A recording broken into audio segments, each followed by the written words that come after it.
Hello friends, welcome back to my channel. இன்றைக்கி நம்ம என்ன ரெசிபி பார்க்க போகிறோன்னா, ரொம்ப வித்தியாசமான ஒரு சூப்பரான அல்வா ரெசிபி தான் பார்க்க போகிறோம். என்ன ரெசிபி அப்படின்னு பார்த்தீங்கன்னா, ராகி அல்வா. ராகி மாவு வச்சு ஒரு சூப்பரான அல்வா தான் செய்ய போகிறோம். இது ரொம்ப ஈஸி செய்கிறது. இதை எப்படி செய்கிறதுன்னு பார்க்கலாம். அதுக்கு முன்னாடி நீங்கள் என்னோட சேனலை சப்ஸ்கிரைப் பண்ணாமல் இருந்தீங்கன்னா மறக்காமல் சப்ஸ்கிரைப் பண்ணிக்கோங்க. பக்கத்தில் இருக்க பெல் சிம்பலையும் கிளிக் பண்ணிக்கோங்க. இது செய்யறதுக்கு என்னென்ன பொருட்கள் தேவைன்னு பார்த்தரலாம். வெல்லம் வந்து நல்லா 1 கப் அளவுக்கு எடுத்திருக்கேன். அதே அளவு வந்து ராகி எடுத்திருக்கேன். அதை விட கொஞ்சம் கூட அதிகமாக கூட நீங்கள் வந்து எடுத்துக்கலாம். ஒரு 2 ஸ்பூன் வந்துட்டு நெய் எடுத்து வச்சுருக்கேன். கொஞ்சமாக தேங்காய் வந்து திருவி எடுத்து வச்சுருக்கேன். ஒரே ஒரு ஏலக்காய் எடுத்திருக்கேன். இவ்வளோ தான் இது செய்யறதுக்கு தேவையான பொருட்கள். இதை எப்படி செய்யலான்னு பார்க்கலாம். நம்ம ஒரு பேனில் இந்த ராகியை கொட்டி நல்லா லைட்டாக வந்து வறுத்துக்கலாம்.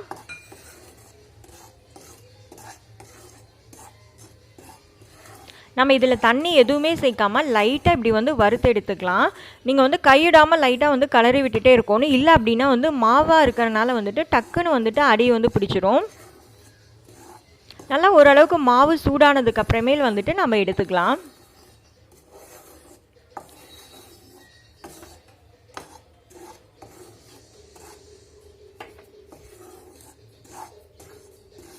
இப்போ மாவு நல்லா ஓரளவுக்கு ரெடி ஆகிடுச்சு. அடுத்தது வந்து இதை வந்து ஒரு தட்டில் தொட்டி நல்லா வந்து ஆற வச்சுக்கலாம். மாவு ஆறிடுச்சு. அடுத்ததாக வந்து ஒரு கப்பை எடுத்து இந்த மாவு வந்து அதில் சேர்த்துக்கலாம். ராகியில் வந்து நம்ம ராகி கூழ் பண்ணுவோம், இல்லை அப்படின்னா ராகியில் களி செய்வோம், ரொம்ப மிஞ்சி போனால் ராகி மால்ட்டு கூட செய்வோம். ஆனால் இந்த ராகி அல்வா வந்து ரொம்ப டிஃப்ரெண்ட்டான ரெசிபி. இதில் வந்துட்டு சர்க்கரை, ஒயிட் சுகர் எதுவுமே சேர்க்கல. வெல்லம் சேர்க்கறனால வந்துட்டு குழந்தைங்களுக்கு வந்து ரொம்பவுமே நல்லது. ராகியில் வந்து அதிகமாக வந்து கால்சியம் வந்துட்டு ரொம்ப அதிக அளவில் இருக்குது. இந்த மாதிரி வந்து புட்டு மாவு பிசைஞ்சுக்கணும். நீங்கள் வந்து இப்படி கையில் பிடிச்சி பார்த்தீங்க அப்படின்னா நல்லா வந்து ஒரு உருண்டை மாதிரி வரணும். இப்படி உடச்சிங்க அப்படின்னா வந்து நல்லா வந்து உதிரி உதிரியாக போகணும். இதை நான் வந்து இட்லி தட்டில் வந்து வேக வைக்க போகிறேன். இட்லி தட்டில் நீங்கள் வேக வைக்கிறப்ப வந்துட்டு மேல் தட்டில் வேக வைங்க. அப்போ தான் வந்துட்டு நல்லா வந்து வேகும். இப்போ ராகி மாவு வந்து வேகிறதுக்குள்ளேயே வந்துட்டு நம்ம வந்து இதை வந்து வெல்லத்தை வந்து கரைச்சிக்கலாம். எதுக்கு கரைக்கிறோம் அப்படின்னா வந்துட்டு நல்லா வந்து தண்ணியில் கொதிக்க வச்சு நம்ம வந்து கரைச்சிக்கலாம். இது அப்படியே கூட டைரெக்டாக கூட பாவு மாதிரி காய்ச்சலாம். ஆனால் இதில் வந்து சின்ன சின்ன குப்பை மண்ணெல்லாம் இருக்கும். அதனால் இது ஒரு டைம் நல்லா கரைச்சிட்டு வெல்லம் வந்து நல்லா தண்ணியில் கரைஞ்சதுக்கப்புறமேல் நம்ம வந்து வடித்து யூஸ் பண்ணிக்கலாம். இப்போ பார்த்திங்கன்னா நல்லா வந்து வெல்லம் வந்து கரைஞ்சி கலரும் சேஞ்ச் ஆயிடுச்சு. அடுத்தது வந்து அடுப்பில் வந்துட்டு ஒரு பேன் வச்சுட்டு நம்ம இந்த கரைச்ச வெல்லத்தை வந்துட்டு இதில் வந்து வடிச்சுக்கலாம். பார்த்திங்கன்னா இந்த மாதிரி வந்து சின்ன சின்ன குப்பையெல்லாம் வந்து இருக்கும் இதில். இது வந்து நல்லா வந்துட்டு பாகு பதத்துக்கு வந்துட்டு வரட்டும்.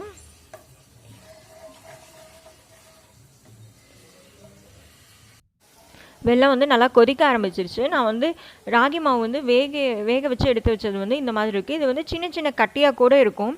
நீங்கள் வந்து அதை நல்லா வந்து கையில் வந்துட்டு நல்லா உதுத்து விட்டுக்குங்க.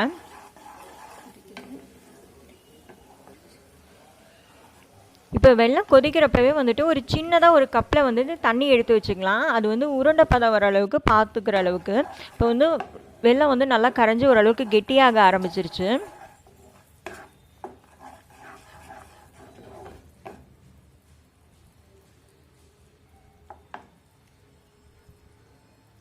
அப்பப்போ வந்து லைட்டாக வந்து தண்ணியில் வந்து இந்த வெல்லத்தை வந்து ஒரு சொட்டு விட்டு பார்த்துக்கலாம். நான் வந்து 2-3 டைம் பார்த்தப்போ அது வந்து வெல்லம் வந்து தண்ணியில் கரைஞ்சிருச்சு. இன்னும் சரியான பாகுப்பதம் வந்து கிடைக்கல. இப்போ கடைசியாக வந்து நான் வந்து ஒரு ட்ராப் விட்டு பார்த்தா வந்து வெல்லம் வந்து கரையாமல் நம்ம வந்து கையில் வந்துட்டு இப்படி திரட்டுறப்ப வந்து பார்த்திங்கன்னா நல்லா வந்து உருண்டையாக வந்துடுச்சு. கடைசியாக வந்து கையில் எடுக்கிறப்பவுமே அது வந்து நல்லா உருண்டை அளவுக்கு வந்துடுச்சு. அதனால் இது வந்து பாவு பதம் வந்து கரெக்டாக அமைஞ்சிருச்சு நமக்கு. இப்போ இதில் வந்துட்டு கொஞ்சம் கொஞ்சமாக வந்து நம்ம வந்து வேக வச்ச ராகி மாவு வந்து சேர்த்திக்கலாம். எல்லாத்தையும் வந்துட்டு அட் டைமில் கொட்டாமல் கொஞ்சம் கொஞ்சமாக கொட்டி கொட்டி நல்லா கலரி விடுங்க. நம்ம இதை அப்படியே கொஞ்சம் கொஞ்சமாக கொட்டி கலரி விட்டுக்கலாம். நீங்கள் வந்து ராகி மாவை வேக வைக்கலினா கூட நீங்கள் ராகி மாவை நல்லா வந்து ராகி ரொட்டி செய்கிற மாதிரி வந்து ராகி ரொட்டியாக செஞ்சு அதை ஆறுனதுக்கு அப்புறமேல் பிச்சு போட்டு நல்லா வந்து மிக்சியில் அடிச்சுட்டு அதை கூட வந்து இதில் வந்து சேர்த்திக்கலாம். இல்லை ராகி மாவையே வந்து டைரெக்டாக கூட இதில் வந்து நல்லா வந்து கொட்டி கூட கலரிக்கலாம். ஆனால் நீங்கள் வந்து அதெல்லாம் செய்யறதுக்கு பதிலாக இந்த மாதிரி வந்து ராகியை வந்து நல்லா வேக வச்சு இதில் வந்து சேர்த்திங்க அப்படின்னா அதோட டேஸ்ட் வந்துட்டு ரொம்ப நல்லாயிருக்கும். நமக்கு வந்து நல்லா வந்து அது நல்லா வெந்து நல்லா வாசமாகவும் நல்லா இருக்கும்னு வச்சுக்கோங்களேன்.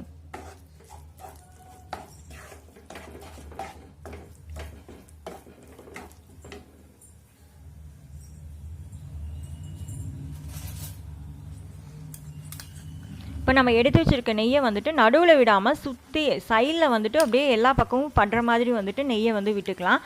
அப்போ தான் வந்துட்டு அல்லையில் எதுவும் வந்துட்டு ஒட்டாமல் நல்லா வந்து அல்வா வந்து நல்லா திரண்டு வரும்.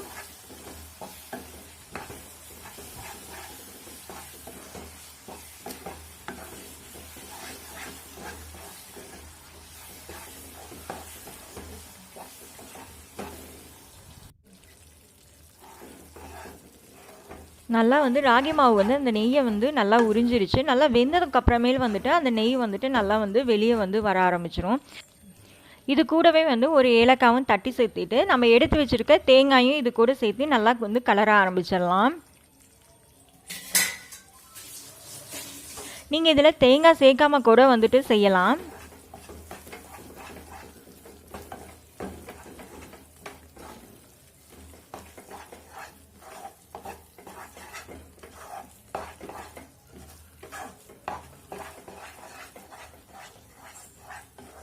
இது கண்டிப்பாக உங்கள் வீட்டில் இருக்க குழந்தைங்களுக்கு செஞ்சு கொடுங்க. ரொம்ப பிடிக்கும் இந்த ஸ்வீட் ரெசிபி. இதுவும் சூடாக இருக்கிறப்ப இல்லாமல் நல்லா வந்து ஆற விட்டு சாப்பிட்டா வந்து அதோட டேஸ்ட் வந்துட்டு நல்லா செமையாக இருக்குங்க. அடுத்தது வந்து பார்த்திங்கன்னா நல்லா வந்து அல்வா வந்து வெந்துருச்சு. நம்ம வந்து எங்கேயும் வந்து ஒட்டாமல் நல்லா வந்துட்டு இப்படி பார்த்திங்கனாவே தெரியும். நல்லா வந்து எங்கேயும் ஒட்டாமல் நல்லா அல்வா பதத்துக்கு வந்துட்டு வந்துருச்சு. இப்போ நம்ம வந்து இதை வந்து எடுத்துடலாம். இதை எடுத்துட்டு கடைசியாக வந்துட்டு இது கூட வந்து கொஞ்சமாக வந்துட்டு பாதாம் வந்து சின்ன சின்ன பீஸாக கட் பண்ணி போட்டுட்டோம்னா நம்மளோட ராகி அல்வா வந்துட்டு ரெடி ஆயிடுச்சு. கண்டிப்பாக வந்துட்டு இந்த ரெசிபியை நீங்கள் வீட்டில் ட்ரை பண்ணி பாருங்கள். என்னோட சேனலை சப்ஸ்கிரைப் பண்ணாமல் இருந்தீங்கன்னா மறக்காமல் சப்ஸ்கிரைப் பண்ணிக்கோங்க. இந்த வீடியோ உங்களுக்கு பிடிச்சிருந்தா லைக் பண்ணுங்கள். உங்களோட ஃப்ரெண்ட்ஸ் அண்ட் ஃபேமிலிக்கு ஷேர் பண்ணுங்கள். தேங்க்யூ.